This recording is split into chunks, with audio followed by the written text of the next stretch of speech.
भगवान परशुराम जयंती के अवसर पर कार्यक्रम का आयोजन किया गया। इस कार्यक्रम में भगवान परशुराम और भारत माता के चित्रों पर पुष्पांजलि अर्पित की गई और दीप प्रज्वलित किया गया।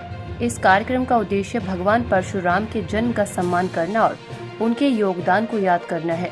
कार्यक्रम में राघव लखनपाल शर्मा ने अपने संबोधन में कहा कि आज भी सनातन संस्कृति जीवित है, उसमें सबसे ज्यादा हमारे समाज की भूमिका है, क्योंकि सनातन को जोड़ कर रखा है। कार्यक्रम में पूर्व सांसद राघव लखनपाल शर्मा व मांगे राम त्यागी सहित कई गणमान्य लोग उपस्थित रहे। रिपोर्ट अंकित जैन। अभिनंदन करता हूँ कि 3 तारीख में कार्यक्रम डिक्लेयर हुआ और आज 11 तारीख है, इसमें हजारों की संख्या में ब्राह्मण त्यागी समाज ने एकजुटता होने का काम किया। सभी का हृदय से आभार करता हूँ। हम लगभग 60 गाँव में गए, 60 गाँव से हर गाँव में प्रचार किया और हर गाँव से यहाँ पर व्यक्ति पहुँचने का काम हुआ। सबका हृदय से आभार है, धन्यवाद है।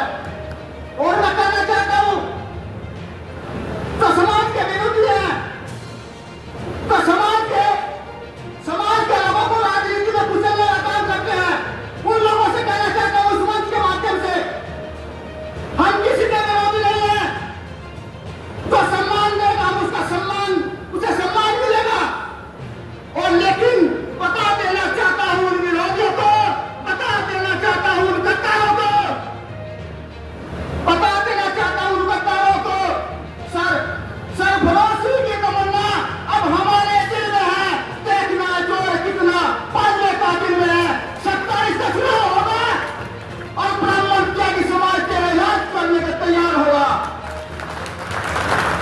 ब्राह्मण त्यागी समाज के साथ जिस प्रकार से तुमने छल किया है, ये ब्राह्मण त्यागी समाज इस मन से चाणक्य प्रतिज्ञा लेते हैं। देवबंद, महानगर और रामपुर में ब्राह्मण त्यागी समाज इकट्ठा होकर इन विरोधियों का इलाज करने का काम करेगा, इन विरोधियों का इलाज करने का काम करेगा। तो हवाओं का ही रहता है, आंधियां तेल तक नहीं चलती। इसलिए आपकी 4 दिन की चांदनी है, काट लीजिए। बाकी ब्राह्मण त्यागी समाज का यहाँ जलवा होने वाला है। भगवान परशुराम की सबका हृदय से आभार, धन्यवाद। आज कार्यक्रम में थे क्या?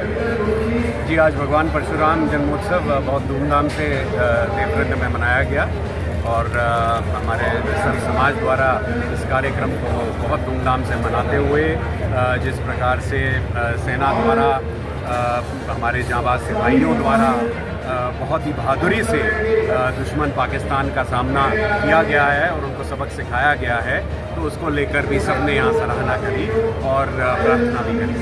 जैसे आज जो ऑपरेशन सिंदूर जो बंद हुआ है, सीज फायर के बाद पाकिस्तान जब हाथ जोड़े उसके बाद सीज फायर किया गया है, तो इस बारे में आपका क्या कहना है? कुछ लोग अभी माने की कार्रवाई लगातार जारी रहनी चाहिए, इस बार मौका था पाकिस्तान के खिलाफ बड़ी कार्रवाई। हमें पूर्ण विश्वास है आदरणीय प्रधानमंत्री जी के नेतृत्व पर हमारे जांबाज जो सैन्य बल है उनकी क्षमताओं पर, और ये उनकी क्षमताओं का ही परिणाम है कि पाकिस्तान को उल्टा लौटना पड़ा है और उनको झुकना पड़ा है और उनके द्वारा पहल करते हुए उन्होंने ही युद्ध विराम के लिए मांग करी है। उस मांग को स्वीकार किया गया है। आगे प्रधानमंत्री जी के नेतृत्व में सैनिकों द्वारा जो भी कार्रवाई की जाएगी सेना द्वारा, वो हम उसके साथ। वैसे जिले में हमारे बिंदु है, सहारनपुर के अंदर सपा और कांग्रेस की बड़ी लड़ाई चल रही है, लेकिन उसमें पार्टियां बीजेपी पर आरोप लगाती है। अब आरोप ये लगा है कि जो इमरान मुस्लिम बीजेपी में एक काम कर रहे हैं वो बीजेपी के एजेंट हैं, जो सपा द्वारा आरोप लगाया गया। उधर सपा कांग्रेस को, कांग्रेस सपा दोनों ने बीजेपी को एजेंट बता, इसका पूरा मामला क्या है? देखिए, जो लोग राजनीति में केवल व्यक्तिगत स्वार्थ सिद्ध करने के लिए आते हैं वो ऐसे ही राजनीतिक दलों के सदस्य होते हैं जिनका आपने नाम लिया, जो सही मायने में समाज के लिए कुछ करना चाहते हैं, जो राष्ट्रवादी लोग होते हैं, भारतीय जनता पार्टी ज्वाइन करते हैं। तो उन दलों के कार्यकर्ताओं के बारे में मैं क्या कह सकता हूँ? तो गए ही वहाँ पर अपने मकसद को सिद्ध करने के लिए हैं, तो निश्चित रूप से वो जनता के साथ धोखा करेंगे ही और इस प्रकार के कृत्य उनके सामने आएंगे। क्या इमरान मसूद जो बीजेपी के संपर्क में थे, जो आरोप प्रत्यारोप न्याय जो मुख्यमंत्री से मिले नहीं तो ये तो उनसे पूछिए ना, क्या वो मिले कि नहीं मिले, आप उनसे जाकर पूछिए। और जो आप कह रहे हैं किसने मिलवाया, तो वो भी आप उनसे पूछिए कि क्या मिलवाया है। कांग्रेस सपा का आरोप है कि अपनी जान बचाने के लिए कर रहे हैं। तो जो आरोप लगा रहे हैं उनसे पूछिए, तो तथ्य आपके सामने रखेंगे।